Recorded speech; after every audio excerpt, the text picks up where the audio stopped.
This is the Leitmotif and Movement Podcast, a father and son's journey into the vast worlds of music. I am your host, Mike Ficklin, and joining me on this epic musical journey is my son, Michael Ficklin. This show is dedicated to the discussion of music and introducing Michael to music from the past and present. We discuss music mainly from the genres of rock, hard rock, and heavy metal. We also from time to time dive into film and video game scores, and we sprinkle in some surprises along the way. Michael, what have you been listening to this week? The assignments? And that's really it. Haven't really gotten around to anything else? Nah. You did get turned on to a little bit of Linkin Park you hadn't heard before yesterday. Yes, I did. Did you enjoy that? Mm-hmm. We listened to a couple of songs from Linkin Park's second album, Meteora, and I think Meteora is just as good, if not better, than their first album. So, looking forward to hearing your thoughts on the entire album. Well, for me, I listened to the expanded deluxe edition of Arch Enemy's Blood Dynasty. This re-release was coming in around 6 months after the original release. It contains the original 11 songs, plus 3 additional songs, which were bonus tracks on various editions of the original release. Those 3 tracks being Break the Spell, Moths, and Lacrimatory, if I'm pronouncing that right. If you already know the original release of the record, you know what you're getting into here for the most part. Of the bonus tracks, my favorites are Moths and Lacrimatory. Moths reminds me a bit of Killswitch Engage. Really good guitar riff on this. And for Lacrimatory, just goes hard as hell. It even has the feel of a bit of prog influence. This is the second album in the last several weeks that has seen a deluxe re-release less than a year after the original release. I expressed my disappointment in this practice, especially after fans already spent the money to get the original release just a few months back. It's probably just the state of the music industry currently. I don't blame the bands for trying to make money any way they can. I just wish that they'd wait at least a year before re-releasing. Just a personal preference. I also checked out the new record from John 5 titled Ghost. This one is for all you guitar enthusiasts out there. John 5 brings us 10 songs that just rip over the course of its 30-minute runtime. No vocals, just amazing music. John shows off his phenomenal skills all throughout. Lots of shredding and pyrotechnics to be found here. I also hear a tinge of 80s heavy metal influence on some of these songs.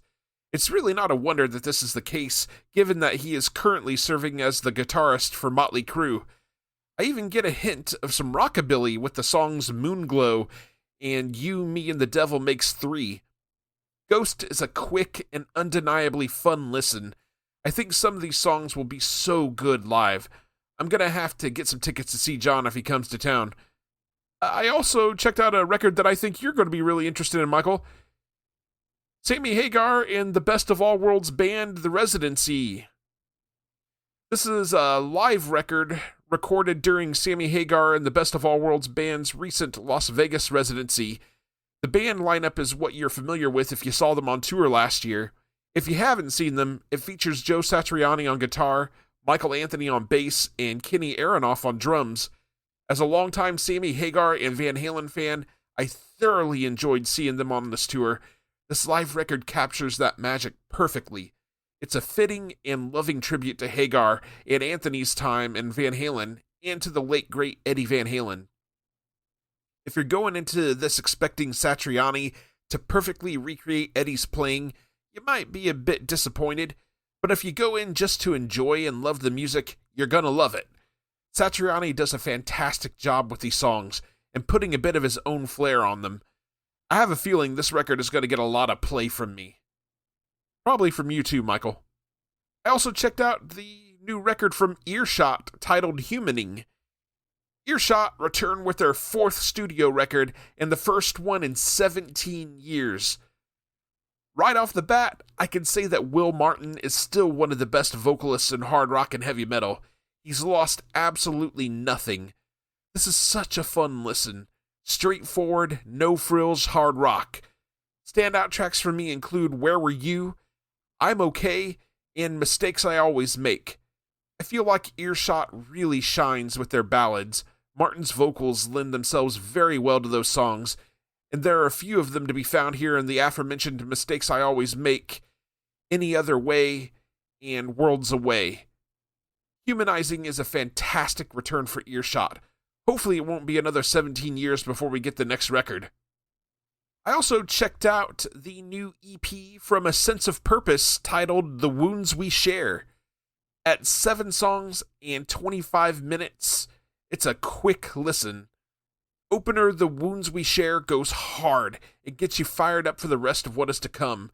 There's plenty of textures and atmospherics happening throughout, giving a definition to Wall of Sound. I really enjoy the guitar work from Chris Petroff and Kyle Whitaker. There's a lot of little nuances that they add here and there that remind me of bands like Periphery. Some other standout tracks for me include Ruin, Reaching for You, and Close My Eyes. If you like gent and metalcore, you're bound to like this. The last thing I checked out was the new record from An Abstract Illusion titled The Sleeping City. The Sleeping City is the Swedish progressive metal band's third full release. After a 3-year wait, the band brings us one of the most epic releases of the year.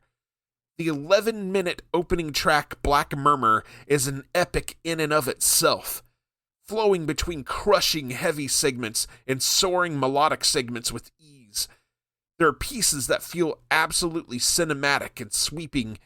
See the opening minutes to Frostflower for a really good example of this. The keyboard work on the record kind of reminds me of the sort of thing you'd hear in like 80s sci-fi. Check out the song Silverfields for a really good example of where those 80s sci-fi keyboards take the fore. Lyrically, the album is dealing with a pretty heavy topic as the band gets into elements of the human psyche and suffering. The album clocks in at a little over 60 minutes and has 7 tracks.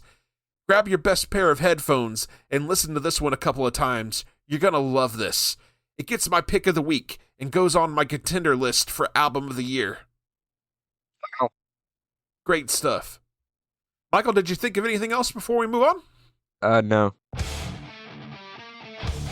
Okay, so I did, before we get into the art of discovery, want to bring up a couple of deaths that we saw in rock this week. We saw the passing of original member of Kiss. He was their original lead guitarist. Ace Frehley passed away this week. Apparently, he had fallen a couple of times in his music studio and unfortunately suffered a brain bleed and was on a ventilator for a little over a week, and he was not getting better and unfortunately passed away. We also lost Limp Bizkit bass guitarist Sam Rivers in a surprising announcement yesterday. The band announced this, but did not give any details as to the cause of Sam's death, but he was very young. I believe he was only 49. Too young. Rest in power to both Ace Frehley and Sam Rivers. My thoughts go out to all of their families and their friends and their fans. All right. Now we're going to get into the art of discovery, wherein we take a listen to a few bands that are either unsigned or just not getting enough love. We got a great selection of songs for you this time around. We're going to kick things off with an alternative rock band from Moss, Norway. This is The Sleeper Service with their song Answer and Apophthegm.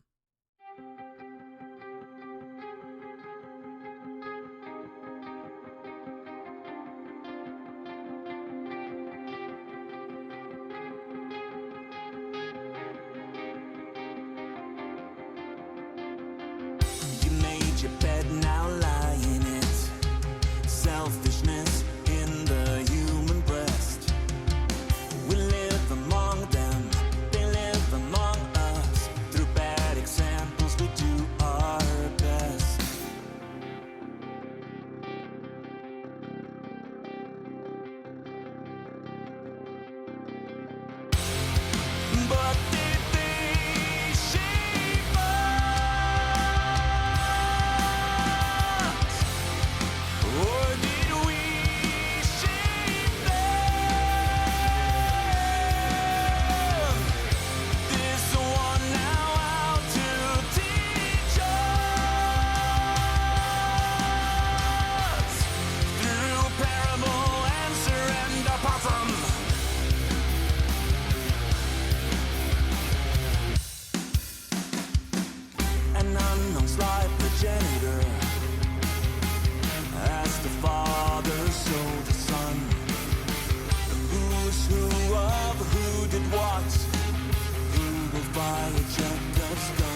And once again, that was the Sleeper Service with their song Answer in Apophthegm. That comes from their record Canvas, and you can purchase their music from their Bandcamp page, the Sleeper Service, the number 1.bandcamp.com. And their lead vocalist, Kenneth Overett Halter, provided some additional information on this track. Kenneth says, Answer in Apophthegm is one of my absolute favorite songs of ours as well, because of the prog elements, coupled with the fact that I'm quite proud of my lyrical work on it. As a band, we are more alternative than prog overall, I guess. We more often lean into catchy riffs and beautiful moods than we do odd times or strange chord progressions, though prog metal is definitely among our inspirations. Several of the members in the band have known each other or played together in various constellations from early adolescence, but the current band was born around 2018, and this lineup in 2023. We are 5 guys in our mid-40s, all in the town of Moss in Norway. There's Torkiel Reeser on drums, Fredrik Krot Svensson on bass, Mats Manyam on guitar, Arne Theodor Gislason on guitar, and, of course, Kenneth Overett Halter on vocals. He further states our debut album Canvas, released on September 12th of this year, consists of 7 songs that we self-produced. Drums were tracked in a local studio, bass and guitars at guitarist Gislason's home studio, and vocals at my studio. Gislason mixed, and we sent it to a local mastering engineer. For Answer in Apophthegm, I wanted to collect some cliches, aphorisms, wise words, etc. that doesn't necessarily stand up in the light, perhaps especially in an increasingly complex world. The lyrics also imply a group separate from humans that might be a machine-enhanced human variant or a purely artificial life form turned sentient. This foreshadows our next album's lyrical direction. I think we are at the start of writing a follow-up, delving more into the ideas of a very bleak dystopian future. Michael, what'd you think of the song? Awesome. Enjoyed that? Yes. I think you should check out the whole record. Report back. Alright.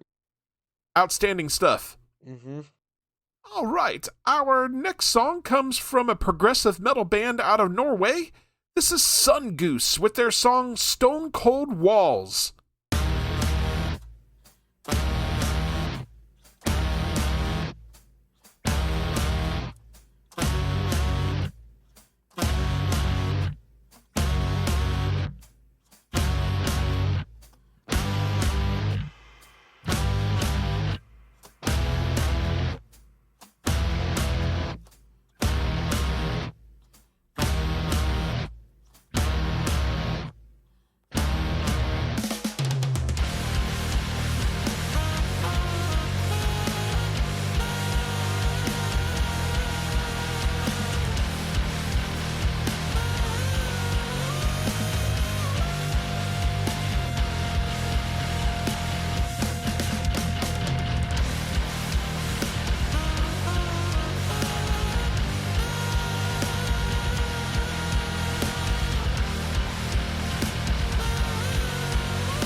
And once again, that was Sungoose with their song Stone Cold Walls. That comes from their EP titled Reach Out. You can purchase their music from their Bandcamp page, sungoose.bandcamp.com. Michael, I think I've mentioned to you before that I love when metal bands include sax and horns in their music, man. I love this song. What'd you think? That was really good. I really liked it. Just that sax just takes it to the next level. Yes, it does. You should check out the entire EP, man. Okay. Really good. I know I say that frequently, and I mean it. I really would love for you to check out some more of the stuff and report back to us. I think you like it. All right, our final song comes from a progressive metal band out of Charlotte, North Carolina. This is the Reticent with their new song, The Concealment, Those Who Don't Want to Wake.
And once again, that was the Reticent with their brand new song, The Concealment, Those Who Don't Want to Wake. That comes from their upcoming record titled Please, which releases on November 13th.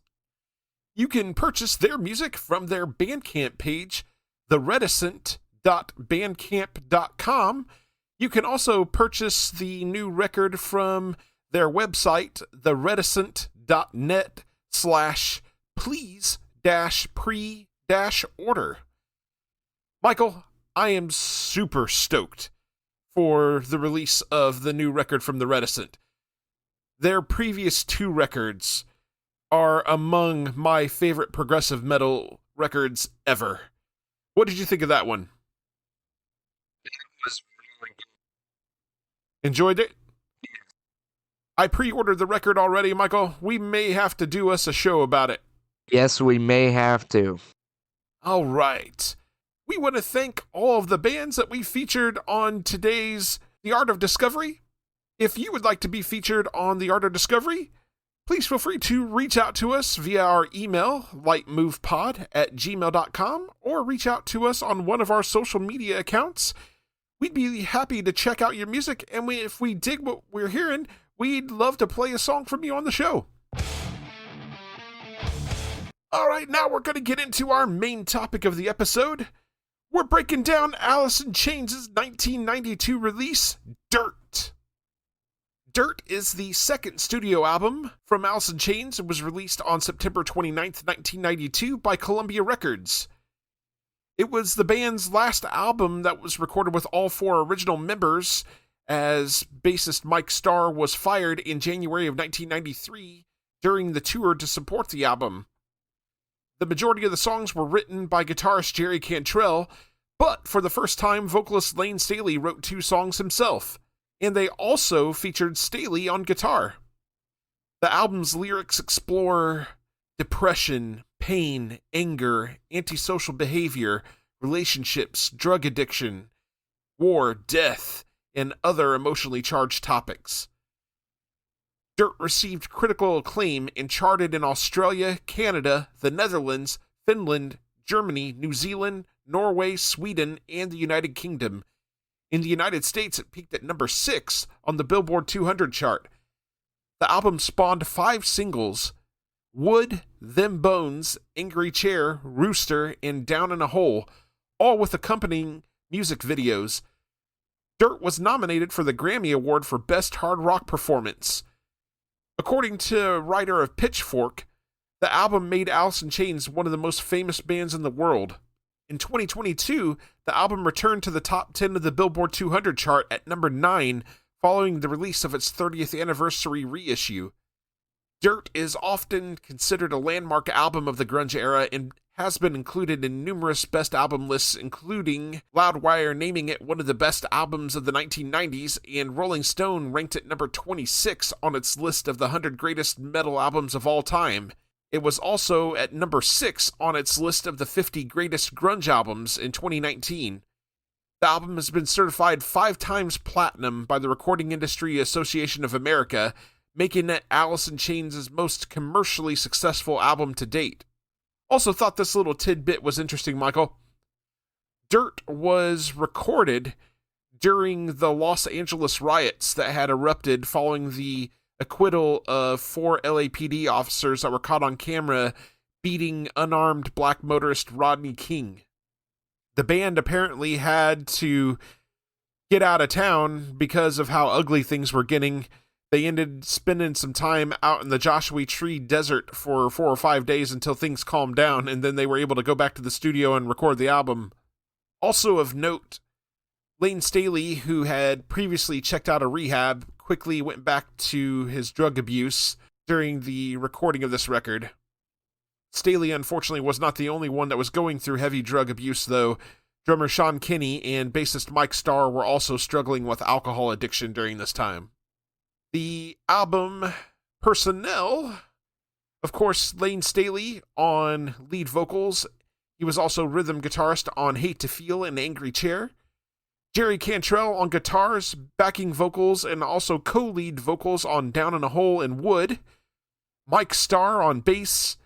Sean Kinney on drums. And a special appearance from Slayer's Tom Araya, who does vocals on Iron Gland. And with that little background out of the way, Michael, we're going to go ahead and dive into our track-by-track analysis, kicking things off with track number 1. This is Them Bones. Michael, what do you got on this one? Like the energy and the vocals, and it has a really great solo midway through. Drum work is amazing. Also, since I do this a lot, this is, let's see, 3rd on the album on plays. Understandable. This was one of the big singles from the record. Which is at 246 million. Wow. And it places 5th on their most popular. Just all time? Mm-hmm.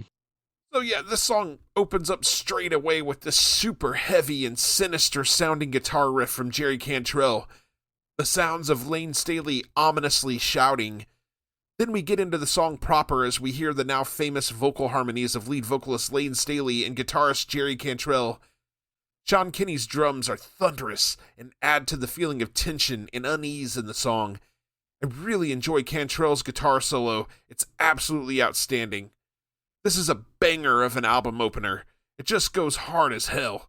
Great song. Jerry Cantrell has stated that this song is about facing one's mortality. Don't fear it, understand it. Enjoy the time you have left. Michael, do you have anything else on Them Bones? I do not. Okay, so we'll move on to track number 2. This is Damn That River.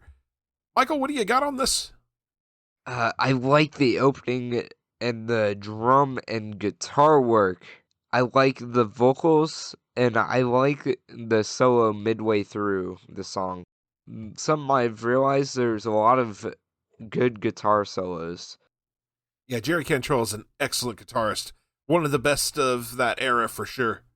Oh, and this place, let's see, this place 5th at 53 million. Not a bad ranking, especially considering that this song was not a single. Interesting. I'm just going to say the lowest it gets is at 8 million on plays. Okay. Yeah, this is another outstanding hard rocker. There's a heavy amount of sarcasm that comes through in the lyrics. I've always enjoyed the vocal melodies on the song, especially in the chorus. Staley delivers the chorus lyrics with a bit of a sarcastic snarl. Cantrell's guitar work again is excellent. Bassist Mike Starr and drummer Sean Kinney do a brilliant job carrying the rhythmic backbone of this one. Cantrell was inspired to write this song after getting into a fight with Sean Kinney. In the fight, Kinney actually broke a coffee table over Cantrell's head. Oh. Right? Oh. Okay. Fun story. Michael, any other thoughts on Damn That River? Nope. Okay. So we will move on to track number 3. This is Rain When I Die. Michael, what do you have on this? I like the opening, and that guitar riff is awesome. And the vocals and drum work are just great. I love this song. It's just awesome. Staley's vocals on this song are so good, man. So good. Where's this one at on the old Spotify? It is 5th at 47 million. That's a shame. In my opinion, that should be much higher. Way higher. And I mean, I know that it wasn't a single, but this song is so good. So good. This is hands down my favorite song on the record. On a record full of memorable songs, this one has always stood out to me. Let's start out by talking about Layne Staley's vocal performance. In my opinion, this song features the best vocals that Staley ever did. The power and emotion he puts into his delivery of the chorus just wrenches at your heart. And Did She Call My Name? I Think It's Gonna Rain When I Die. I love the sort of haunting vocal melodies during the verses from Staley and Cantrell. Cantrell's guitar work is really good here as well. It sounds like he's using a talk box during the verses, but it's actually the way that he has his wah pedal effects set up that gives it that sound. The chorus riff is where it's at for me, though. It's this beautiful open melody that just goes perfectly with Staley's vocals. It's pure magic. Also worth noting is the opening and closing moments of the song. Staley does this sort of haunting vocalizing. At the end of the song, it fades out, and then fades back in a few seconds later before coming to an abrupt end. Cantrell has stated that he and Staley wrote this song about their respective girlfriends at the time. Michael, any other thoughts about the amazing Rain When I Die?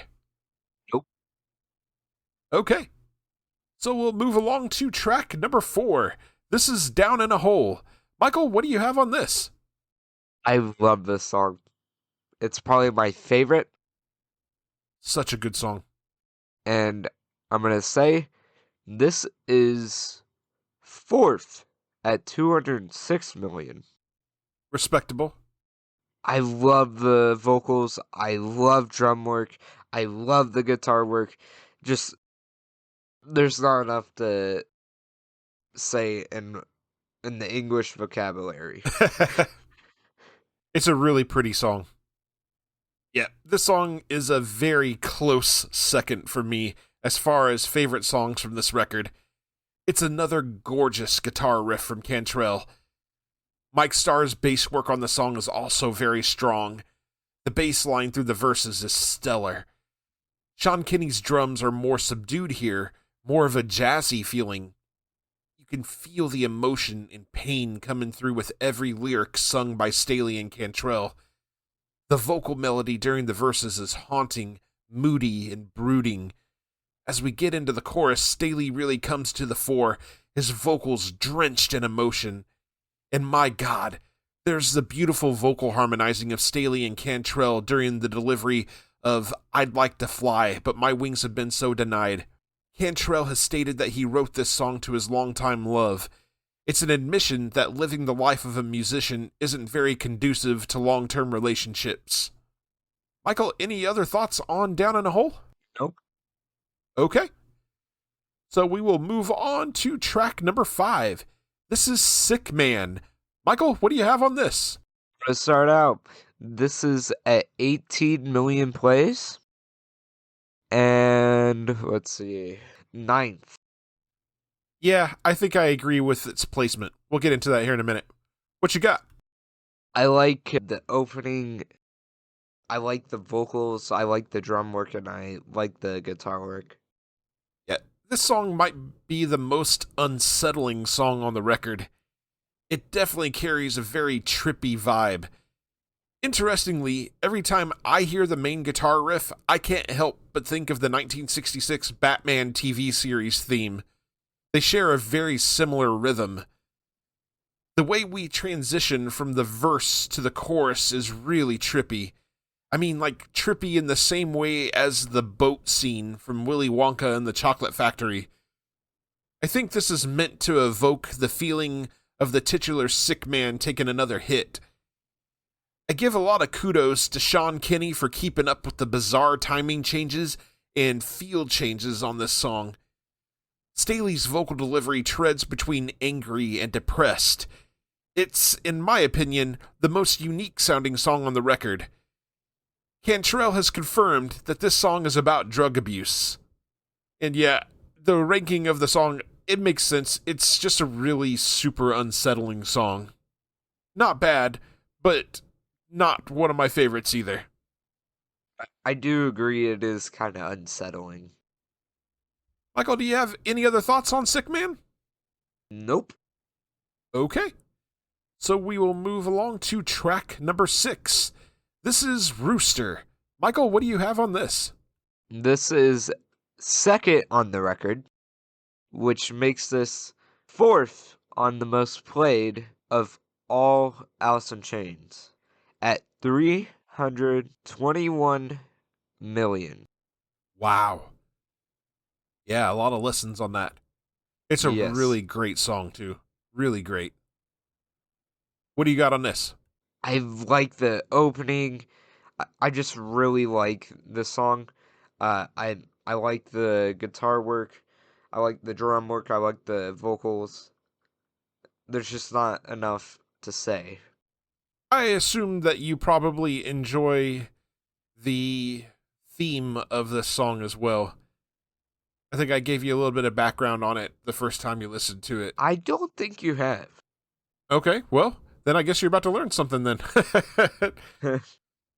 Yeah, this is another legendary song. I love the hauntingly beautiful vocalizing that opens the song. There's something so endearing about the main guitar riff from Cantrell. I love the tone of that riff. It feels very vintage. Mike Starr's bass line is so damn good. The mood of the song is very somber. Staley delivers the vocals through the verses with a sort of haunted, emotional feeling.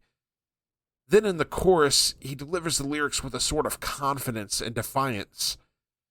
Drummer Sean Kinney does some fun stuff on this song, including at one point getting into a military march. Fun story. My dad and I used to speculate and try to figure out what this song was about. One of the guesses was that it was a metaphor for nuclear war. Nuclear war literally ending the world. No tomorrow for anyone.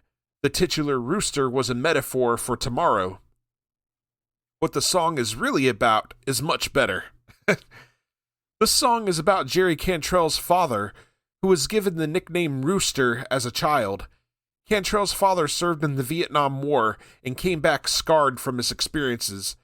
The song was written from Cantrell's father's point of view. Really good song. Michael, does that change how you feel about it at all? No? Does it enhance the experience for you? I think it's unique. Yeah, definitely. It's a really good tribute. Michael, do you have any other thoughts on Rooster? Nope. Okay. So we will move along to track number 7. This is Junkhead. Michael, what do you have on this?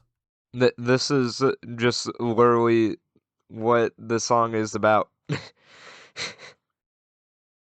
Didn't like it very much, huh? No, I like it. No, I'm just basically saying that's what the song is about. For sure. I really like the uniqueness of this song.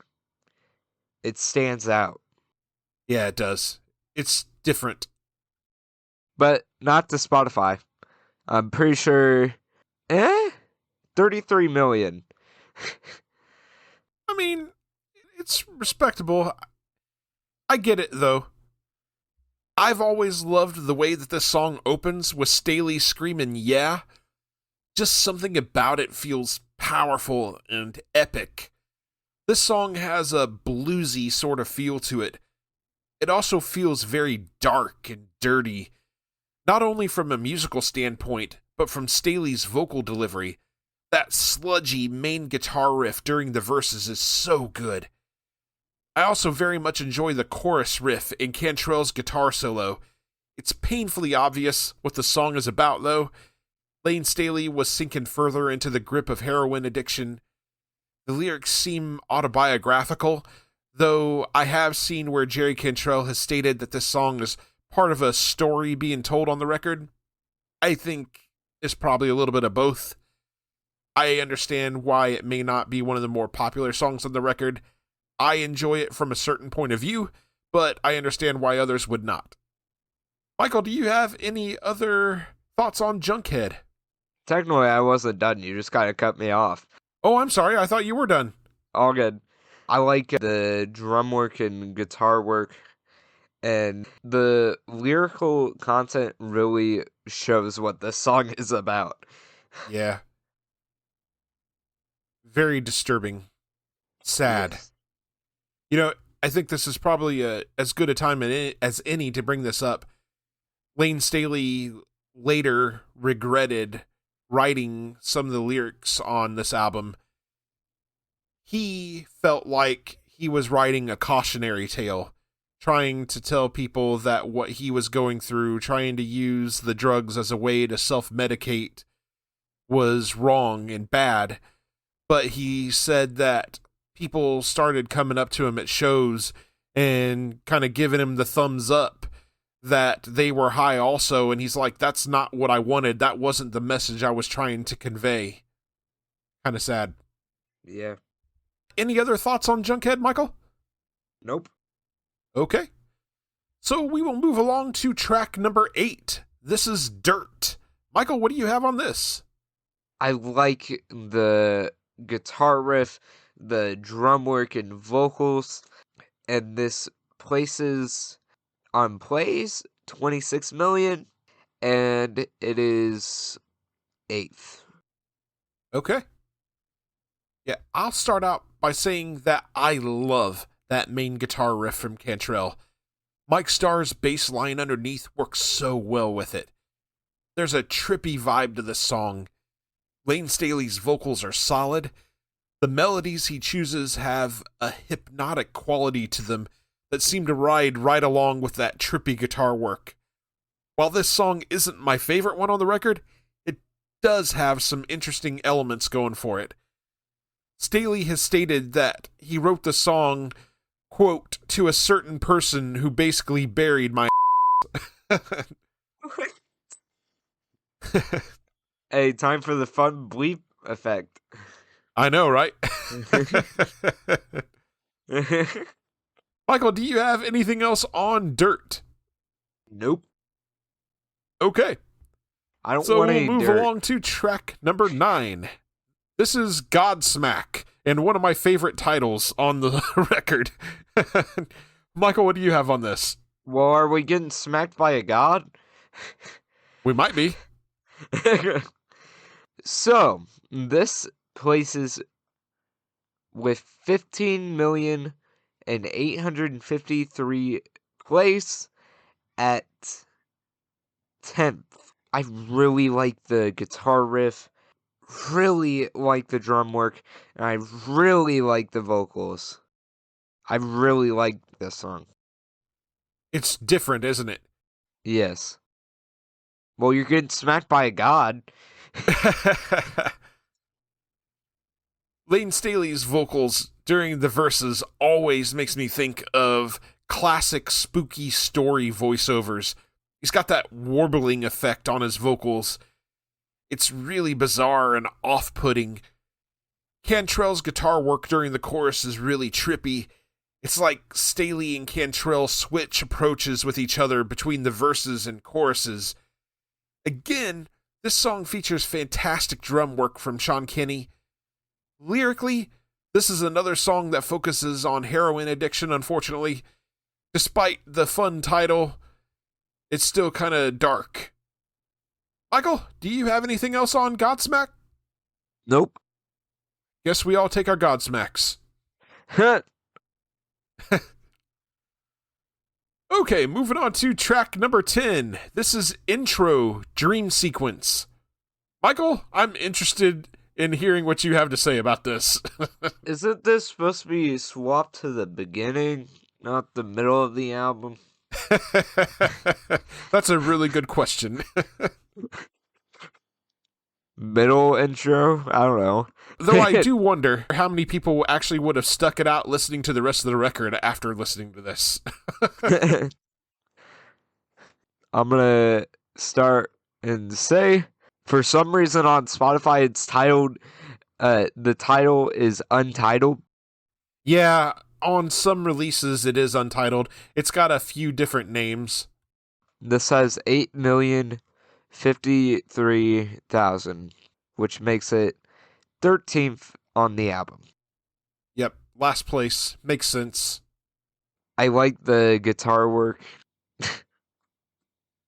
That's it. I mean, I wouldn't be mad at you if you said you just didn't like it at all, man.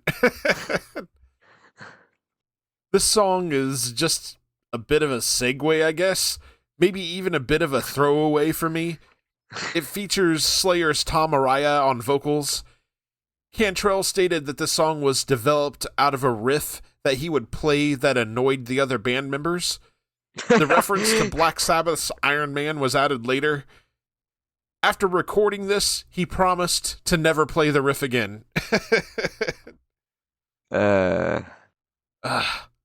Just a throwaway. Well, welcome to the inside of this record. All right, moving on from that. We're moving on to track number 11. This is Hate to Feel. Michael, what do you have on this? I like the guitar and drum work, and I like the vocals. Just awesome. Where's it at on Spotify, out of curiosity? Hate to Feel is at 12th, I think. Okay. Wait. Yeah, I'm correct. Okay. Yeah, this is the first of two songs that Lane Staley composed, both musically and lyrically. The chorus is so dark and heavy. I really love during the verses when Cantrell and Staley start to take it up a notch as we build up to the chorus. There's something very sinister about Hate to Feel. I love Cantrell's bluesy guitar solo. There's some great funky bass work from Mike Starr during that solo. Lyrically, I think this is about using heroin to self-medicate, numbing the pain and feelings so that you don't have to face them. Michael, do you have any other thoughts on Hate to Feel? Nope. Okay. So we'll move along to track number 12. This is Angry Chair.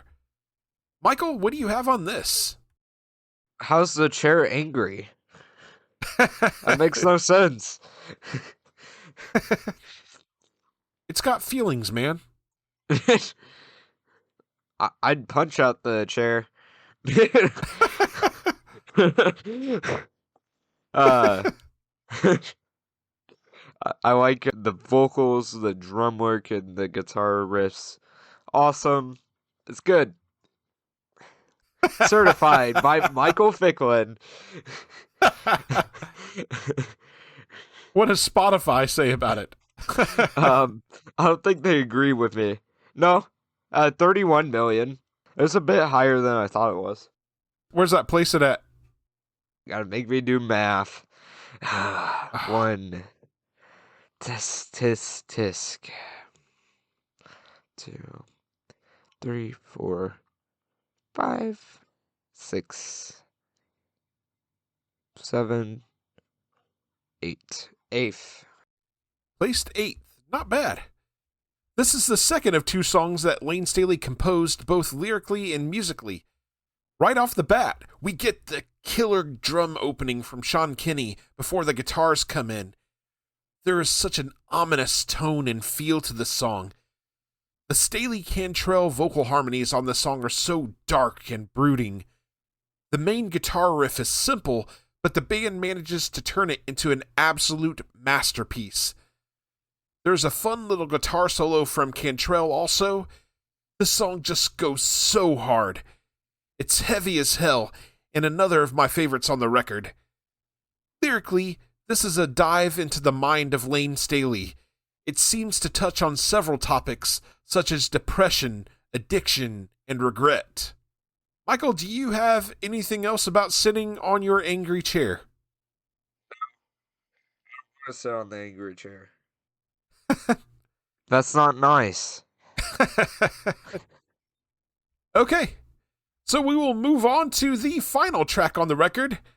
This is track number 13. This is Wood. Michael, what do you have on this? So, this is second on Alice in Chains' most popular songs on Spotify at 486 million. I totally understand. Now, this is just to say how far it is behind number one. Number one is Man in the Box at 570 million. Not that far behind. The way you set it up, I thought it was going to be way further behind than that, but it's not that far. I assume it's the number one song on the album, though, right? Yes. Yeah, I figured. Because nothing else beats it. Yeah. Perfectly understandable. What do you have on this? Whenever I think about this song, it just makes me think of the one video of them doing the live show. Yeah. And the bass guitarist having friends don't. Oh, the little message from Metallica. Yeah. Friends don't let friends get friends' haircut. Yeah. That's what I think of when I think of the song. Is that. But I really like the vocals and the guitar work. It really makes sense why this is the most popular and almost the most popular song of all Alice in Chains. Yeah, this song is one of the best album closers of all time, in my opinion. That opening bass line from Mike Starr is so damn good. There's an eerie moodiness to the verse sections of the song. The vocal harmonies of Staley and Cantrell are superb through the verses. In fact, Cantrell takes more of a lead vocals duty for the verses, with Staley joining him to provide emphasis at the end of the lines. Then we get into the chorus, and into one of the most memorable vocal melodies in all of 90s rock. Staley takes the lead and delivers the lyrics with passion and emotion. Into the flood again. Same old trip it was back then. So I made a big mistake. Try to see it once my way. Cantrell's guitar work is so damn good throughout the song, but it really shines during the chorus and the brief bridge section. Sean Kinney's drum work is also fantastic. More quiet and subdued for the verses, and then full-on thunderous for the chorus. This is just such an iconic song. It's nothing short of pure magic. Cantrell has stated that he wrote this song while thinking about the late Andrew Wood, the former singer of Mother Love Bone. It was directed at those that pass judgment on the decisions that others make, and Cantrell's irritation with those that do. I love this song. Michael, do you have anything else on Wood? I do not. Okay. So now we will get into our final thoughts and our overall album ratings. Michael, go ahead and kick us off. Give us your final thoughts and give us your album rating out of 5. We almost escaped the inside joke, but we couldn't. But I really like the guitar work on this album, the drum work, the vocals, just amazing and well done. I think this deserves a 5 out of 5. Michael gives it a 5 out of 5. For me, this album ranks high in my list of favorite 90s grunge era albums of all time. Like top 2. It's a darkly beautiful masterpiece. Staley bared his soul on so much of this album. The band had confidently found their sound with this record. Despite the dark subject matter to so many of the songs, there's also something truly gorgeous about them. Take a song like Down in a Hole. The lyrics are soul-rending, but there's the really gorgeous delivery of the line, "I'd like to fly, but my wings have been so denied," that just pluck at your heartstrings.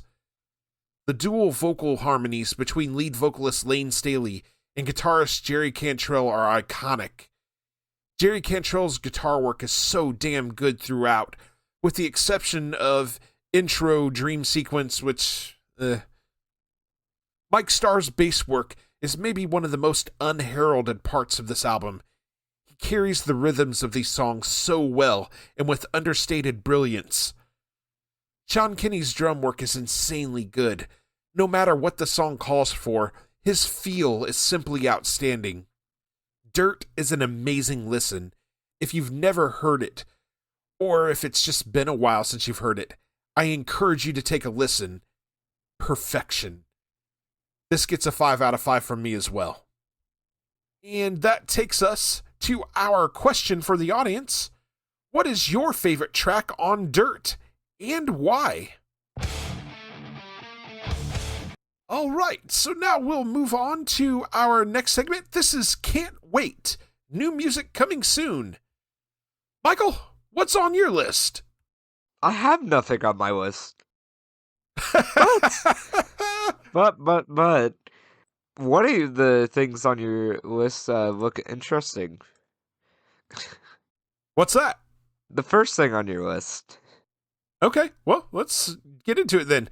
So, on my list, upcoming here, on October 24th, Galactic Empire releases their new record, Cinemetal, and I assume that's the one that's appealing to you, Michael.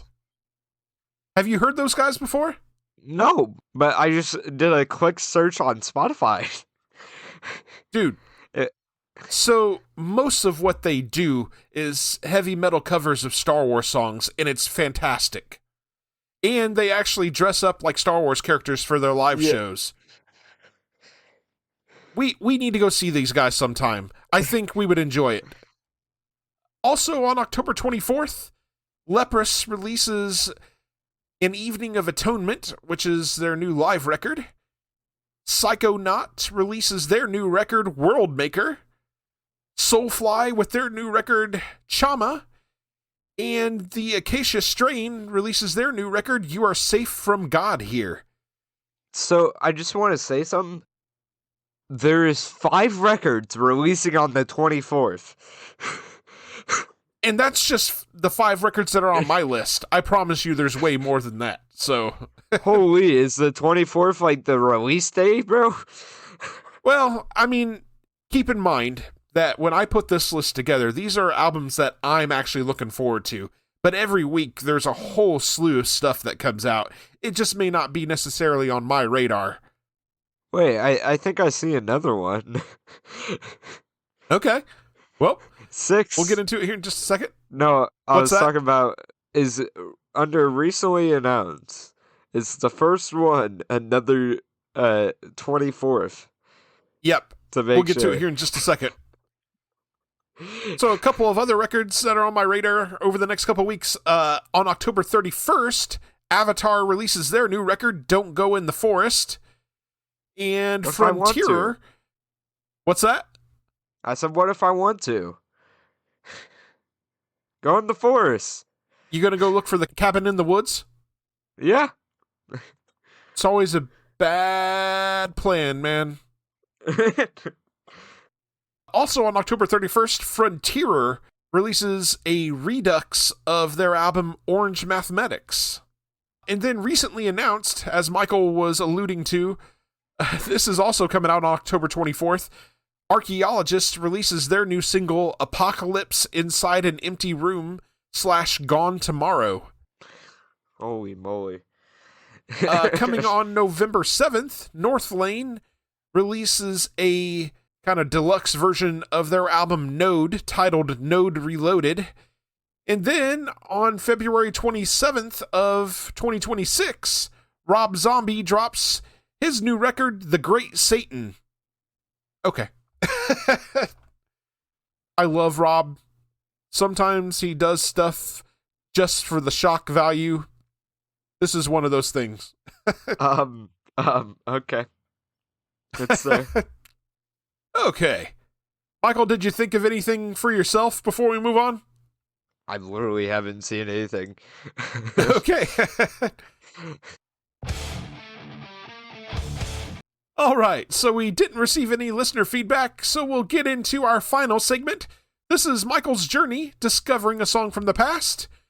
And this time around, we're going to get Michael's thoughts on Elvis Presley's All Shook Up. Kind of weird that it's taken us to episode 33 to cover Elvis. That's my fault, but here we are. All Shook I thought Up it was is episode 26. Man, you're behind the times, dude. That's what I had my document titled as. Dude. So, All Shook Up was published by Elvis Presley Music and composed by Otis Blackwell. The single topped the U.S. Billboard Top 100 on April 13th, 1957, staying there for 9 weeks. It also topped the Billboard R&B chart for 4 weeks, becoming Presley's second single to do so, and peaked at number 1 on the country chart as well. It is certified 2 times platinum by the Recording Industry Association of America. It was ranked number 352 on the 2004 edition of Rolling Stone's list of the 500 greatest songs of all time. Wow. Yeah. Otis Blackwell wrote the song at the offices of Shalimar Music in 1956 after Al Stanton, one of Shalimar's owners, shaking a bottle of Pepsi at the time, suggested he write a song based on the phrase all shook up. According to Peter Gerlach, the song has a different origin. In his book Last Train to Memphis, he wrote that Elvis Presley thought all shook up was a good phrase for a refrain. For this, he received a co-writing credit. Presley himself, during an interview on October 28, 1957, said, "I've never even had an idea for a song. Just once, maybe. I went to bed one night, had quite a dream, and woke up all shook up. I phoned a pal and told him about it. By morning, he had a new song, All Shook Up." So we got multiple origin stories for this one. Every origin story. Son. All right, Michael, with that little bit of background out of the way, let's get your thoughts on All Shook Up. Amazing. Makes sense why it has all of its high achievements and everything. There's a reason why Elvis is called the king of rock and roll. This has 156 plays. Million Wait, what? plays, not... Okay. I skipped the million part. I had you concerned. I was baffled by that one. It's a classic. Just awesome. What'd you think of Elvis Presley's vocals? Elvis vocals is awesome. Still stands today as one of the greats. 100%. Yeah, this is one of my favorite Elvis songs. There's a really good rhythm and blues boogie to this song. The piano riff on this is so much fun. It makes you want to get up and dance. Elvis's vocal melodies are extremely hooky on this. The chorus is especially memorable. From what I can gather, it appears that Elvis taps the back of his guitar to make the percussive beats on this song. There's some great double bass work on the song as well. Elvis's charm and charisma shines through on this. There's a bit of shy vulnerability to him as well.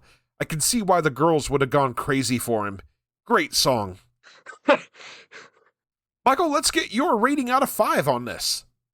It is a 5.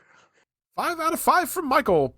Perfection for Michael on today's episode. All right, Michael, up next on your journey, we're going to cover Mr. Mister's Broken Wings.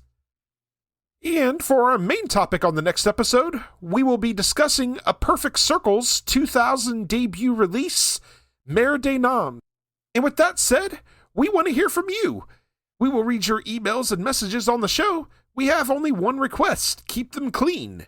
There are several ways to contact us. You can email us at lightmovepod@gmail.com. You can also reach us on several social media platforms, such as Facebook, Blue Sky, Instagram, and Threads.